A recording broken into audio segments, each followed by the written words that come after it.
नमस्कार सभी को। आज मैं आपके सामने एक टॉपिक लेके आई हूँ, ज़रा ध्यान से सुनिएगा। और इस टॉपिक को मुझे इच्छा है कि मैं बच्चों का मतलब आज का जनरेशन क्या व्यू पॉइंट रखता है, इसके बारे में बच्चों के साथ मैं इसको डिस्कस करूँ। उससे पहले मैंने सोचा आपका क्या कमेंट है, और should I discuss the topic with students और नॉट, ये भी मुझे प्लीज़ थोड़ा सलाह दीजिए। आप लोग कमेंट के माध्यम से बता सकते हैं। तो आज का जो टॉपिक है वो है is feminism ruling Indian culture. नारीवाद क्या भारतीय इंडियन कल्चर को बर्बादी की कगार पे लिए जा रहा है। तो अगर हम इसको अगर सिंपली लें, जैसे कि सभी लोग आज का जो स्लोगन ही बना के रखे हैं, नारी बचाओ बेटी पढ़ाओ, ये सब वगैरह वगैरह, तो सभी लोग कहेंगे no, it's not. Feminism is not ruining Indian culture. In fact, it always with many core Indian values such as equality, respect, justice and dignity for all. ये बात तो सही है। हम भी नहीं पसंद करते हैं कि घूंघट डाल के महिलाएं बैठी रहें, वो लकड़ी की धुएं में खुद को पकाती रहें और बेवजह गालियां सुनती रहें, और उनकी ससुराल में जाने के पहले उनको धन संपत्ति डौरी से उनको तौला जाए। वो रूढ़िवादिता मुझे भी बिल्कुल पसंद नहीं है। लेकिन एक दूसरा एंगल, समाज में कोई भी चीज़ जब एक्सट्रीम में जाता है ना, तो उसके फ़ायदे और कहीं ना कहीं उसके साइड इफ़ेक्ट्स पे हमारा ध्यान चला ही जाता है। तो आज के रोज़मर्रा जो जीवन में हम देख रहे हैं, feminism simply demands equal rights and opportunities for all genders, male को भी और फीमेल को भी। तो हम जहाँ से युद्ध करके निकलना चाह रहे थे, हम जिस परिस्थितियों में थे जहाँ हमें ये समाज को महसूस हुआ कि फेमिनिज्म ज़रूरी है, तो आज हम अपने राइट्स को जिस तरह से यूटिलाइज कर रहे हैं, हमारी संस्कृति क्या उसकी सराहना करेगी? हमारा कल्चर, इंडियन कल्चर क्या पैरेलल जो हम आज के देख रहे हैं, जो सिस्टम समाज में फेमिनिज्म के नाम पे, रिवॉल्यूशन के नाम पे, महिला सशक्तिकरण के नाम पे, ज़रूरी है महिला सशक्तिकरण, बिल्कुल ज़रूरी है। इंडिया का 50% जो सिटीजन है उनको डेवलपमेंट में भागीदारी बिल्कुल ज़रूरी है। बट हमारा कल्चर क्या ज़रूरी नहीं है? भारतीयता क्या ज़रूरी नहीं है? हमारी पहचान जो है क्या वो ज़रूरी नहीं है? महिलाओं को हमारे देश में देवी के रूप में पूजा गया है। हमारे देश में महिलाओं को अर्धांगिनी के रूप में का सम्मान दिया गया है। हमारे देश में महिलाओं को जननी का सम्मान दिया गया है। तो जननी को जन्मभूमि और क्या क्या तुलना, क्या क्या उदाहरण दिया गया है। रामायण में मैंने देखा है, जनक जी ने कहा है, पुत्री पवित्र किए कुल दो। सीता माँ को क्या बोला था कि तुमने दो कुल को पवित्र किया, बाप के कुल को और ससुर के कुल को। तो कितनी बड़ी जिम्मेदारियां होती है महिलाओं के ऊपर। उन सम्मान को क्या हम इक्वलिटी के लॉलीपॉप के साथ करेंगे क्या? उसको सेक्रीफाइस करेंगे क्या? आप क्या राजी हो मेरे साथ? मेरे कहने का मतलब है, जो फेमिनिज्म है उसका मतलब ये नहीं कि we should hate man, breaking families और रिजेक्टिंग ट्रेडिशंस। ये नहीं है सशक्तिकरण। महिला सशक्तिकरण ये नहीं है कि हम पुरुषों से खाना बनवा लिए तो महिला सशक्तिकरण हो गया। मैं जब बोलूँगी वही मेरे घर में चलेगा तो महिला सशक्तिकरण हो गया। कहीं हम लोग मिसअंडरस्टैंड तो नहीं कर रहे हैं अपने फ्रीडम का, अपने राइट्स का, अपने इक्वलिटीज़ का? आज के जनरेशन जिस तरफ जा रहा है, उस जनरेशन में जो जिस उद्देश्य की वजह से ये फेमिनिज्म की शुरुआत हुई थी, महिलाओं का जो बुरा हाल था, उनके साथ जो इल ट्रीटमेंट हो रहा था, डॉरी की जो समस्या थी, एडुकेशन के लिए जो बेटियों को, बच्चों के साथ जो एक भेदभाव किया जाता था, उन सारी चीज़ों को दूर करने के लिए, एक प्रगति को दिशा देने के लिए, उत्थान के लिए और हर तरह से मानवता की भला करने के लिए जिस सिस्टम की शुरुआत की गई थी वो सिस्टम कहीं हमारे ऊपर हावी तो नहीं होता जा रहा? कहीं ऐसा तो नहीं कि हम अपनी पहचान को खोते जा रहे हैं? आज हर घर में मैं देखती हूँ, अगर एक महिला कोई वर्किंग लेडी है ना, तो उसके घर के लोग ढंग के खाना खाने के लिए तरस जाते हैं। अपने ट्रेडिशन को फॉलो नहीं कर रहे हैं। मैं क्यों करवा चौथ करूँ? मेरा पति क्या मेरे लिए करवा चौथ कर रहा है? मैं क्यों ये फास्टिंग करूँ? क्या मेरा पति मेरे लिए कर रहा है? मैं क्यों सिंदूर क्यों लग मैं अपना सरनेम क्यों छोड़ दूँ? मेरा हस्बैंड तो मेरा अपना सरनेम नहीं छोड़ा है। मेरे माँ बाप ने मुझे पढ़ाया लिखाया है, तो मैं अपने माँ बाप को क्यों ना देखूँ? Everything is okay, but there is a system. हमारे यहाँ जो सिस्टम है ना, मेरा भैया भाई देख रहा है ना माँ बाप को, कुछ कमी तो नहीं रखा है ना उसने। तो मुझे भी तो जिम्मेवारी है ना, मैं अपने सास ससुर को ढंग से देखभाल करूँ। अगर मैं माँ बाप की देखभाल करूँगी तो मेरे सास ससुर की देखभाल भी मेरे हस्बैंड की सिस्टर आएगी करने के लिए। फिर उनका ये चेन सिस्टम, तो फिर क्या ज़रूरत है शादी करने की? भैया अपने घर में रह के अपने माँ बाप को देख लो ना, लड़के को रहने दो ना वैसे। तो ये हमारा कल्चर नहीं है, हमारा सिस्टम नहीं है। हाँ ज़रूर, जहाँ नहीं है, जहाँ दिक्कत है, जहाँ असुविधा है, तो बेटे बेटियों में फ़र्क नहीं है, बेटे बेटियाँ करेंगे। लेकिन जो शोभा, एक श्रद्धा जो है, बेटी क्या है, सब कोई कहते हैं बेटी को जन्म लेते ही कहते हैं कि बेटी जो है ना, वो उसको अपना घर को छोड़ के किसी और चमन को उजागर करना है, कहीं और जा कर के उसको सारी कमियों को आगे लेके कमियों को पाटना है और उन्नति प्रगति को आगे लेके जाना है। और ये जो मतलब माँ बाप के हक में बेटियों का हक, तो बेटियों का हक हक से ही क्या खुशियाँ मिल जाती हैं। मैं ये नहीं कह रही कि नहीं बेटियों का हक नहीं होता, बिल्कुल होता है, लेकिन अगर वो हक अपने भाई को दे दे तो उसको प्यार मिलता है ना बदले में, आदर मिलती है ना बदले में, सम्मान मिलता है ना बदले में, वो दुलार मिलता है ना मायके में, जो कहाँ से होगी? हक हक से संपत्ति का आधी ले लेने से, घर का आधा ले लेने से, बैंक बैलेंस का ले लेने से क्या बेटी बहुत खुश हो जाएगी? ऐसा तो नहीं है ना।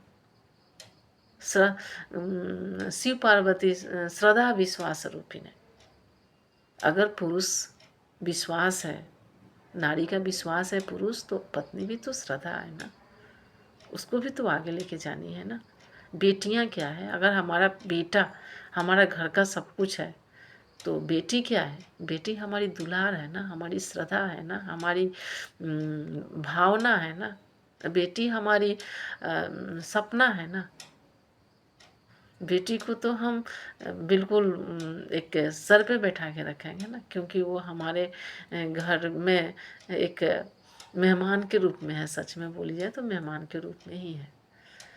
तो वो मेहमान के का इज्जत तो बहुत ज़्यादा होता है, घर वालों से ज़्यादा। तो अतिथि देवो भव, वो तो देव तुल्य हो गई। तो अगर हम माँ के घर में मेहमान हो के अगर मैं देव तुल्य हो जाती हूँ, तो मुझे क्या ज़रूरत है वहाँ हक जमाने की?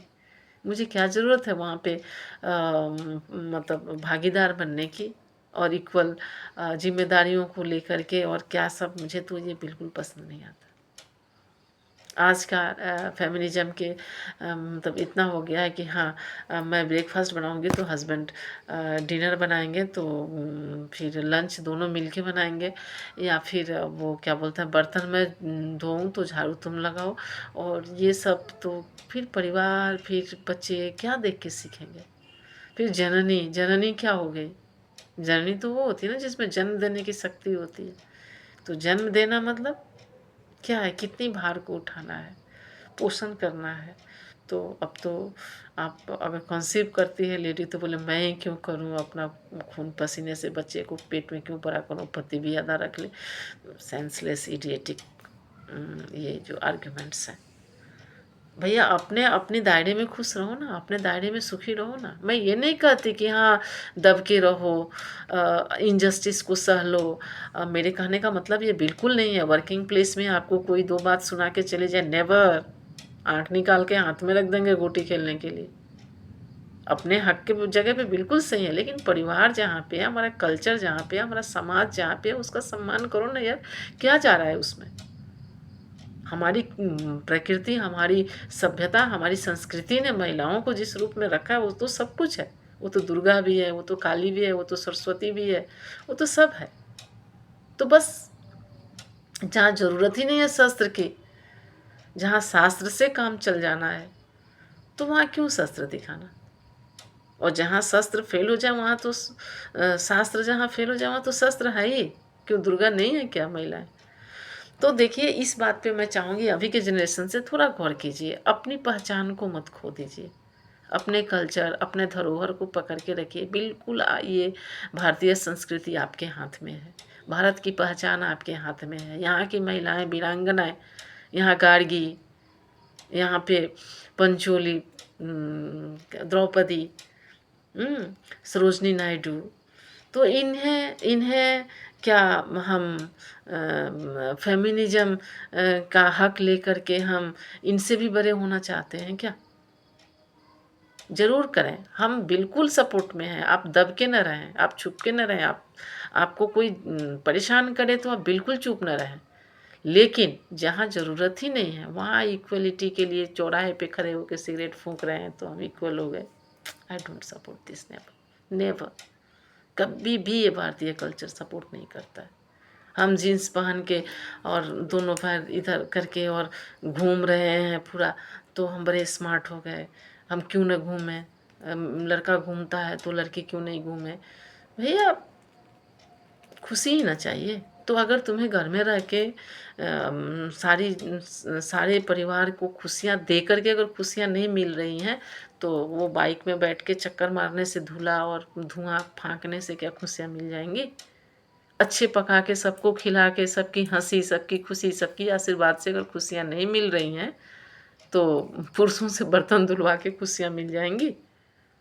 अगर आपको आगे जाना है ना, आप मेहनत करके आगे बढ़ो। आप ऐसे बनो, आप लक्ष्मीबाई बनो ना, झांसी की रानी बनो ना, आप बनो ना गार्गी बनो ना, आप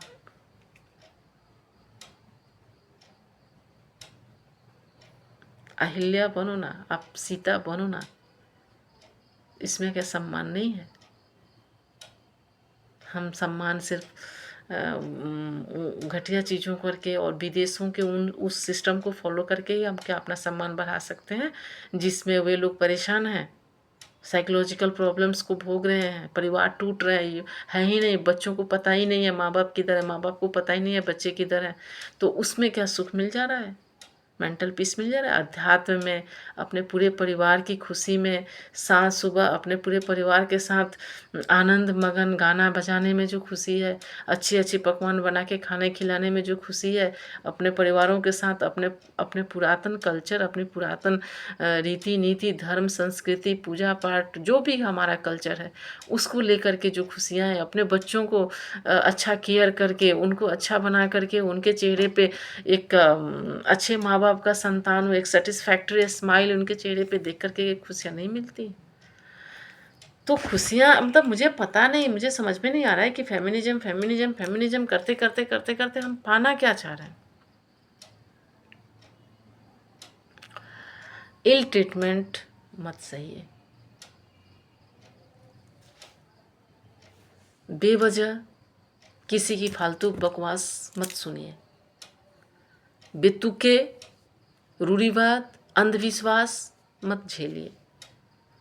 अपनी बुद्धि अपनी निपुणता अपना संस्कृति को बढ़ाने के लिए आप थोड़ा इमेजिनेटिव हुई, थोड़ा सोचिए, थोड़ा परिश्रमी बनिए, थोड़ा सम्मान करना सीखिए, थोड़ा अपने अध्यात्म को जानिए, थोड़ा अपने वेदों को पढ़िए, थोड़े अपने जो जितने जो आपका